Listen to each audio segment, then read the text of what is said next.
తిండికి భయపడ్డాడు కానీ దేనికి భయపడలేదు? జ్యేష్ఠత్వం వల్ల నాకు పరలోకం దక్కుతుందనే భయం పోగొట్టుకున్నాడండి. ఈరోజు మనలో అలాంటి భ్రష్టుడు ఎవడన్నా ఉన్నాడా?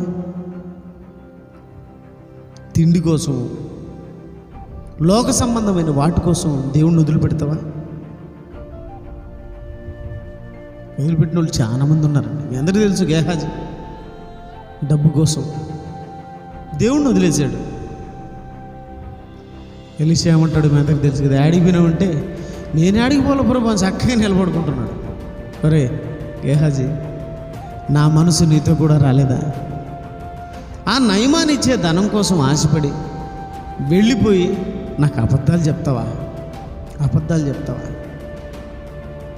ఆ నయమానికి పోయిన కుష్టు నీకు కలుగుతుందిరా. నీకే కాదు, నీ సంతతికి ఏమొస్తుంది? కుష్టు. ఈ ముష్టి చేష్టలు దేనికోసం? డబ్బు కోసం కదా, ధనం కోసం కదా. ధనం కోసం నీతిని, నిజాయితీని వదిలిపెడతావా? ధర్మాన్ని వదిలిపెడతావా? ధనం లేకపోయినా పర్వాలేదు, దేవుడు ఉంటే చాలు. ధనం లేకపోయినా కానీ దేవుడు ఉంటే చాలనే ఆలోచన ఎవడుకుందండి? ఏ శ్రమ వచ్చినా ఇబ్బంది లేదు, ఏ కష్టం వచ్చినా ఇబ్బంది లేదు, నాకు దేవుడు ఉంటే చాలు అనుకునే మోషాలు అంటోళ్ళు ఎవరు?